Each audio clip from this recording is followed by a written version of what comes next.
to Have I Got News for You? I'm Jo Brand. In the news this week, after Mike Amesbury loses the Labour whip for fighting with a constituent, Nigel Farage approaches him to join Reform, but isn't taking any chances.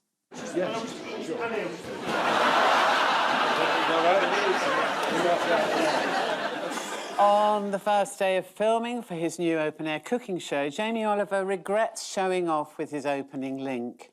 Whee!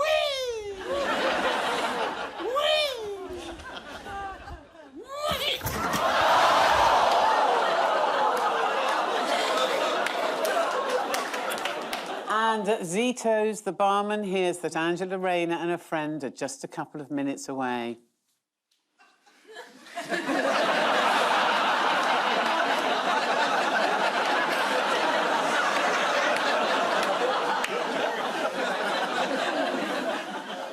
On Ian's team tonight is a stand-up comedian who once got chased by a crocodile. Nothing to be ashamed of. We've all done panto. Please welcome Nabil Abdulrashid.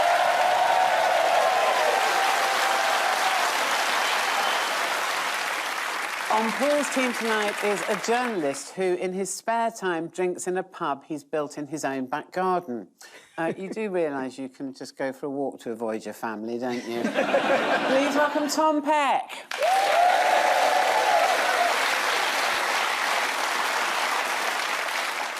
We begin with the bigger news stories of the week. Ian and Nabil, take a look at this. That's the budget. That box was black. It's been dyed. That's money. We haven't got any left. And, oh, he's using a tool. And he's making... They're retraining. This is the budget, which seems to have been coming for about the last 10 years. But it's out today, and people were incredibly shocked, because it's the Labour Party are in power, and they've tried to redistribute some wealth. Unbelievable! I mean, you could have blown me away with a feather. Tom was there. You sat through it all. I was there, yep. Tell the grandkids I was there. Can't leave them any money, but they will have the anecdote, and I'm sure that's what they would rather have. It wasn't that bad. I mean, bus fares are more expensive, but pints are cheaper.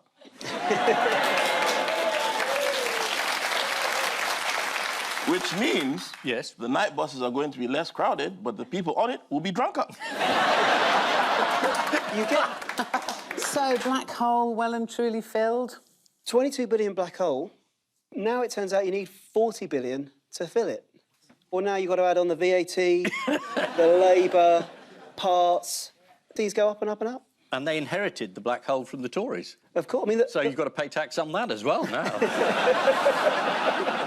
What was in the budget that a lot of people complained would stunt growth? Was this the national insurance on employers' contributions? Indeed. People are debating whether putting this tax on employers will just be passed straight on to employees by the employers. But that suggests a lot of employers are not responsible, generous, kind and caring. And many of us are. So we'll be sucking it up ourselves. It's a good trick if you can do it. You'd never leave the house, would you?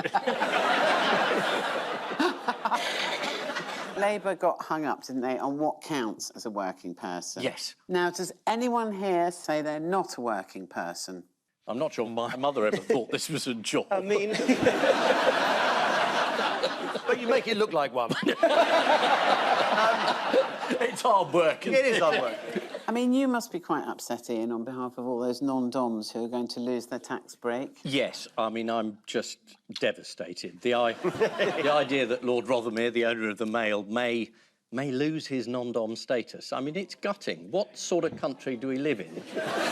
Not the same one as him. Jeremy Hunt was upset. What was he upset about? He's not Chancellor anymore. It is funny watching all the former Chancellors saying, this budget, I mean, it really isn't very good. Liz Truss, she did, she criticised the budget. And you thought, look, the country's still standing. A day later, it's a good budget.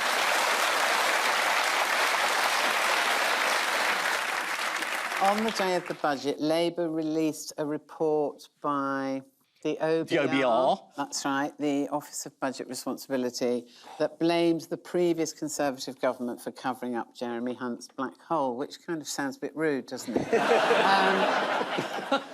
Speaking on financial related inherited black holes, there is one issue that politicians, well, most sensible ones have danced around, but a couple doubled down on foolishly. Now, I have some opinions on the situation due to some of my affiliations, but if you'll pardon me. Reparations. Now,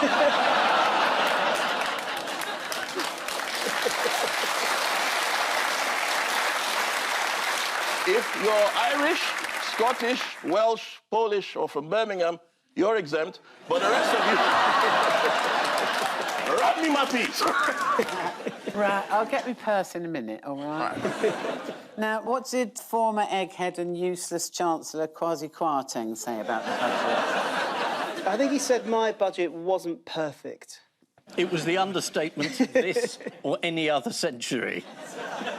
Then he added but, didn't he? And then he went on to criticise this budget. He called it naked class war. That does sound fun. I mean, if there's gonna be a class war, then... Might as well be naked. At least one Labour MP has been connecting with the voters. Who's that? My guy. Don't call him Mike, call him Iron Mike. I like that. He showed more integrity than anyone we've seen in Labour recently, because if you watch again, you'll see every single punch was thrown from the left.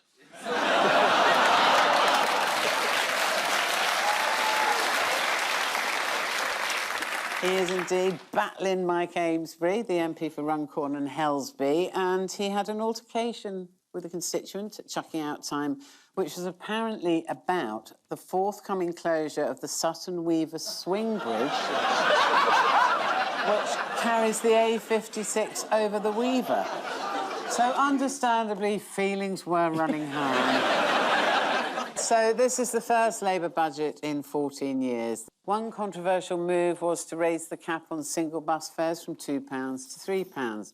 What the government don't seem to realise is that a lot of people have to use buses, especially if they bought a train ticket.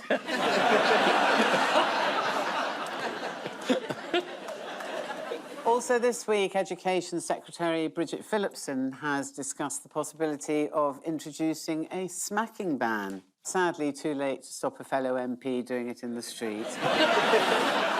OK, Paul and Tom, have a look at this. Right, yes. There we are. Looks like she's laughing at him. So we're very close now to Bye-bye, democracy. Yes. Watch it burn. And mystery guest is... Hello. That's where he's been for the last 6 months. Yes, it's the American election. The polls are very close. It seems unbelievable from this side of the Atlantic, but there we are. Trump had a fairly disastrous or brilliant rally, depending on who you're listening to, at Madison Square Garden. People seem to be getting depressed by this American election. Yeah. I mean, I say just enjoy it. There's not going to be another one. Just get involved. Really drink it in. Absolutely. The rallies had quite contrasting styles. Let's have a look. God is good. God is good. Good morning. Please have a seat, everybody. Please have a seat.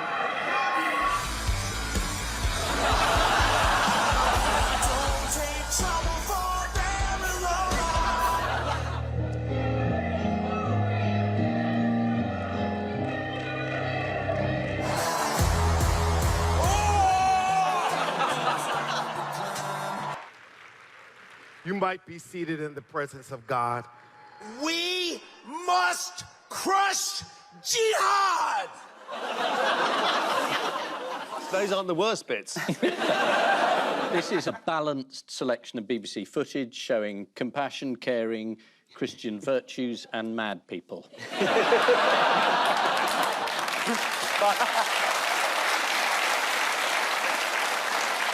In proper BBC fashion, we're not saying which is which. No. I was just trying to stage like a normal Nazi rally. And then he got in a real pickle because someone said something completely inappropriate. about Puerto Rico, calling it a floating island of garbage. Yeah, let's just see the clip. I don't know if you guys know this, but there's literally a floating island of garbage in the middle of the ocean right now. Yeah. I think it's called Puerto Rico. Okay, all right. Stormed it. Joe Biden has come back and accidentally said, well, his supporters are garbage. But, I mean, this is a guy who is no longer in the race because he got Zelensky and Putin the wrong way round, which, if you're sending $150 billion of weapons to one of them, you've got to get that exactly right. and we are now in a situation whereby the free world depends on whether or not Joe Biden said supporters or supporters. Yeah, they're adding in an apostrophe. Yeah, is it the plural or the possessive noun? America decides, and we all suffer the consequences. Do we want to see Biden's comments? I mean, might as well if you got it, yeah. Yeah, got it, yeah. And just the other day, a speaker at his rally called Puerto Rico a floating island of garbage. Well, let me tell you something. I don't know the Puerto Rican that I know, or Puerto Rico, where I'm in my home state of Delaware. They're good, decent, honorable people. The only garbage I see floating out there is his supporters. Oh. Did you hear the apostrophe? You've got to listen really carefully. Yeah, in an attempt to emphasise that he was speaking about a comedian, Biden's team issued a transcript of his remarks inserting an apostrophe between the R and S of supporters. The incident has simultaneously infuriated grammar Nazis and delighted actual Nazis. And all he had to do was shut up. I mean, it's incredible that his only contribution will have been to win the election for the other side. Yeah, but I mean, it's pretty mild compared to what Trump's guys have been saying. I mean, at the rally, there was a guy that said very strongly that Kamala Harris was the devil. Yeah, and Trump complained because people have been comparing him to Hitler, having forgotten that his own vice presidential candidate compared him to Hitler. Oh, let's hop back to Joe Biden for a bit. What's he been doing for Halloween? What? He's been biting a baby's leg. It's a tradition. No, the baby's dressed up as a chicken. He's an old man. He understands me. Who is Kamala Harris supposedly struggling to reach? Women? Is it women? Men. Everyone. Young men. Old women. Small children dressed as chicken. Young people. Yes. Who are more likely to be undecided voters. Although here she is at her recent rally appealing to her more youthful supporters. And I see all our leaders, young leaders here as well.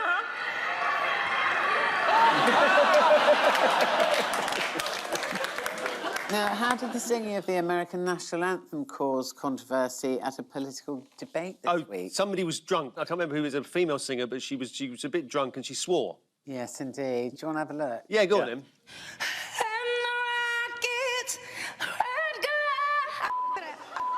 Can I go back? Can I go back, please? I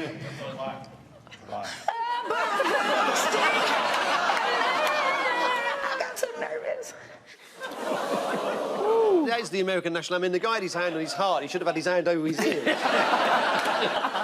So this is the 2024 US election. Donald Trump is threatening to introduce the death penalty for certain immigrants found guilty of killing an American citizen, mainly to stop Melania putting a pillow over his face.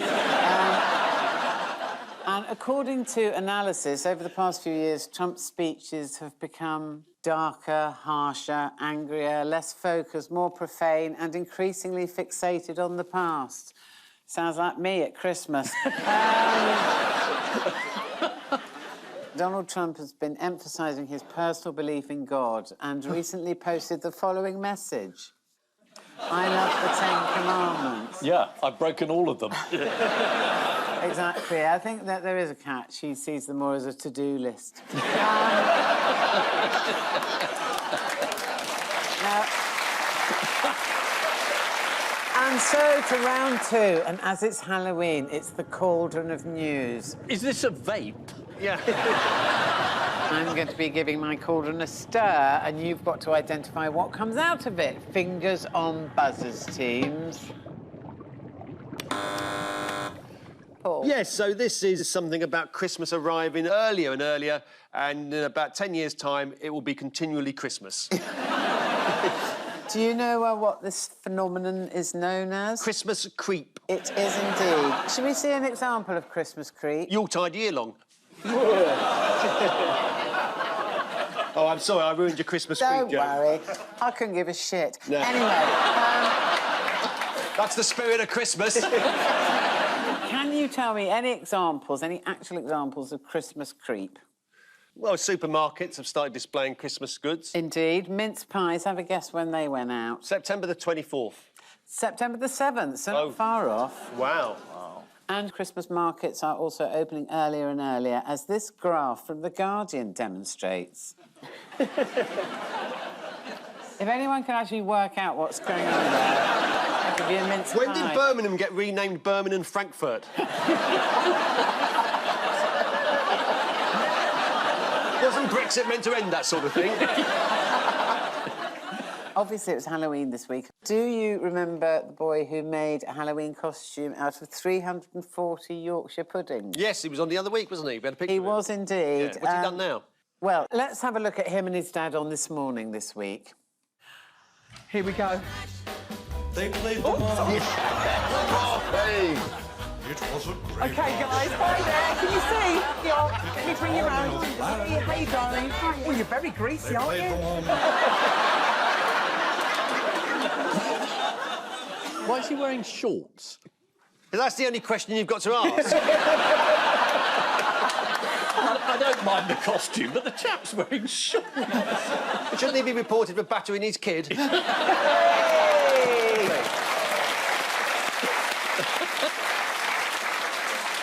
This is the phenomenon known as Christmas creep. Apparently, there is so much Christmas food in the supermarkets already that there's barely any room on the shelves for Easter eggs.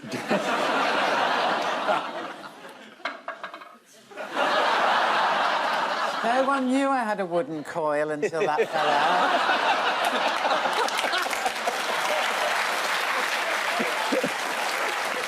Fingers on buzzers, teams. Here's your next one.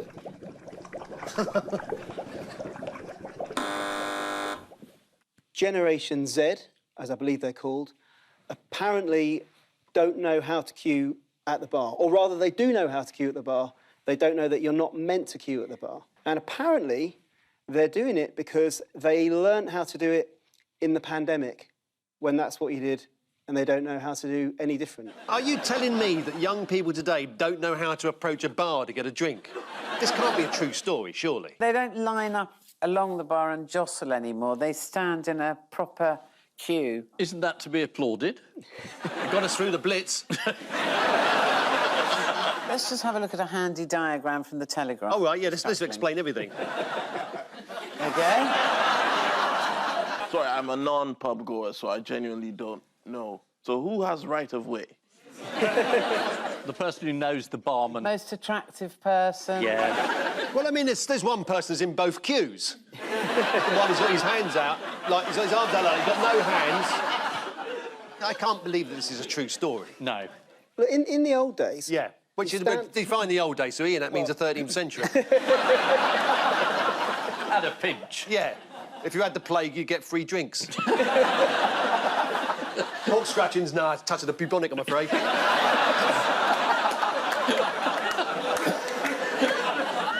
There's a topical joke for you. Yeah. Well, the Daily Star said, if you're not willing to fight for your pint, what will you fight for? Gen Z are being told they shouldn't queue in pubs, but jostle with everyone in the traditional manner. I have to say that people have always queued up at my local Wetherspoons, although mainly to get in at 8 o'clock in the morning. Time now for the odd one out round. Just one between you this week. Your four are Rishi Sunak, AI Michael Parkinson, Martin Carroll from Stratford-upon-Avon, and a tomato factory in Suffolk. They're all AI generated. Michael Parkinson's been AI generated this week. Yes. Rishi Sunak revealed to be a robot. And those tomatoes are an illusion. It's to do with identifying them. What did Keir Starmer call Rishi Sunak? He called him Prime Minister. That's right. Because Keir can't get used to the idea that he's Prime Minister, which is shared by some other people. But they've all been wrongly identified. Right. Yes. Michael Parkinson's the odd one out. You're right, Paul. Yeah. They've all been wrongly identified, except AI Michael Parkinson, who's so realistic he's been clearly labelled as AI Michael Parkinson to avoid confusion. And he's going to be interviewing real guests for an upcoming show. Here he is talking to the Today programme.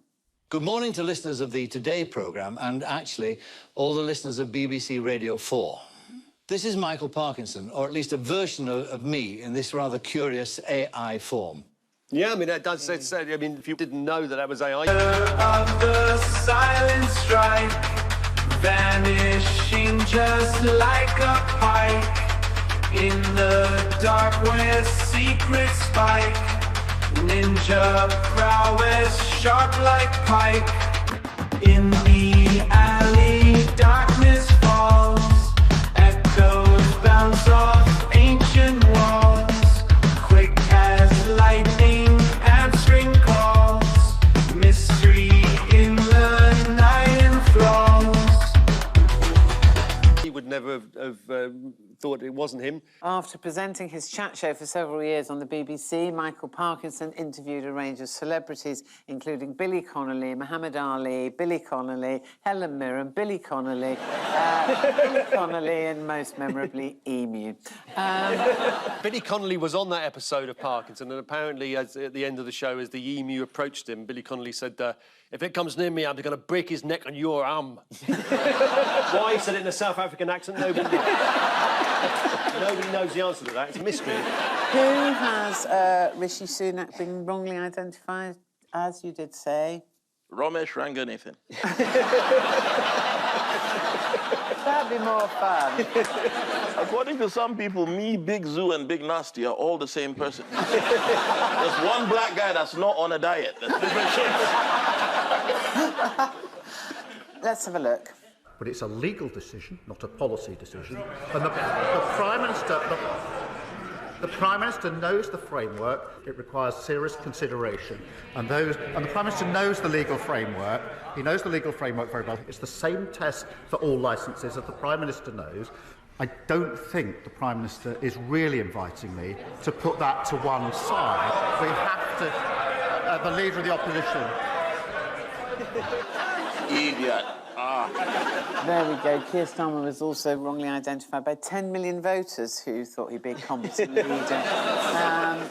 Now, who has this man been wrongly identified as? He looks like Rick Wakeman, but that's got nothing to do with it, is it? Well, you're in the right sphere. Music we're talking about, but it's not Rick Wakeman. Oh, is he Elvis?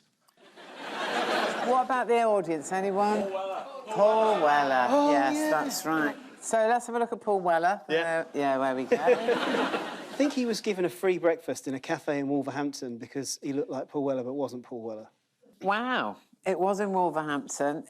He was actually out for a curry and he was approached 8 times for an autograph and had to repeatedly deny he was Paul Weller.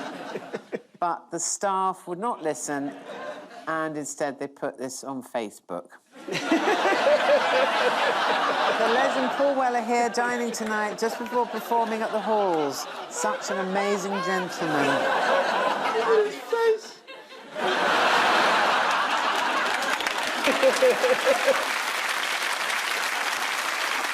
A spokesperson for the restaurant told the Star he should not have allowed the picture to be taken if he wasn't Paul Weller. We thought he was. While one waitress said, we all had a good laugh about it. To be honest, I had no idea who it was.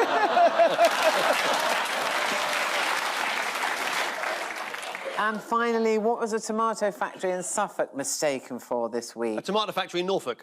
A brothel. No. Dee Harrison from Ipswich was driving to work last Wednesday morning. Oh, yes! She thought she was seeing the Northern Lights. That's right. And it turned out to be the glow from the tomato factory. Here it is. Let's have a look at a picture. Apparently, Specsavers have genuinely now given her a free trip to Iceland to see the real Northern Lights. But she's gone to the local freezer centre instead.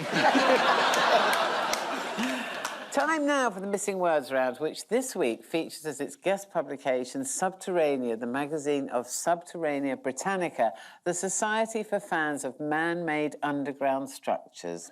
And we start with locals in Worcester resort to what to deal with rowdy seagulls? Oh, I know this one. It's sarcasm. Hello, Beaky. Oi, Beaky. I had hand jobs, but I thought it said Randy. I've only just noticed it says Rowdy.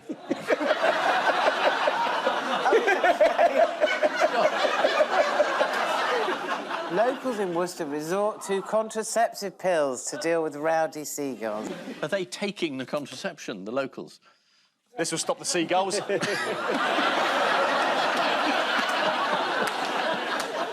The contraceptive pill scheme is already used to control pigeons in Venice. Really? But not in Rome, because the Pope won't allow it. Next one. John Crawford from Glasgow was enjoying his back garden when what? It subsided, revealing a vast Roman amphitheatre. Yeah. I think that's right. When it collapsed to reveal a subterranean nirvana. John Crawford from Glasgow was enjoying his back garden when he fell down a hole into a 12th century monk's foul water drainage system. Holy shit!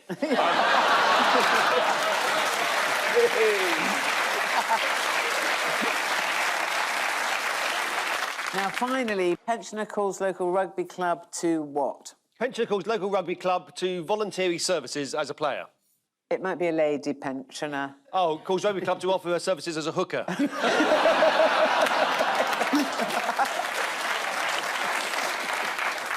Pensioner calls local rugby club to help her retrieve her remote control. Oh. She was 86 years old. She was called Angela Robinson and called the rugby club for help when her TV remote got stuck down the side of her armchair. Yeah.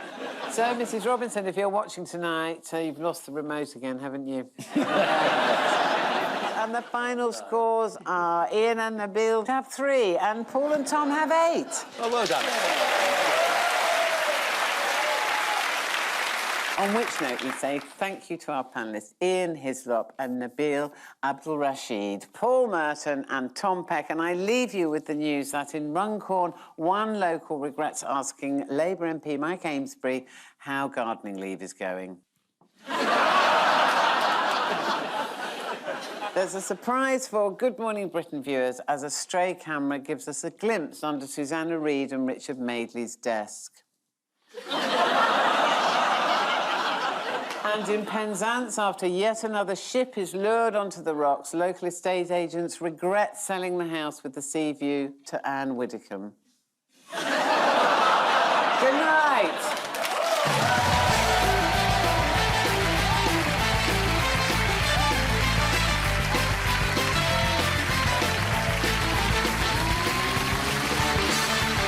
Sarah Cox shares the joy of reading with famous friends on iPlayer. Press red now for her book club Between the Covers.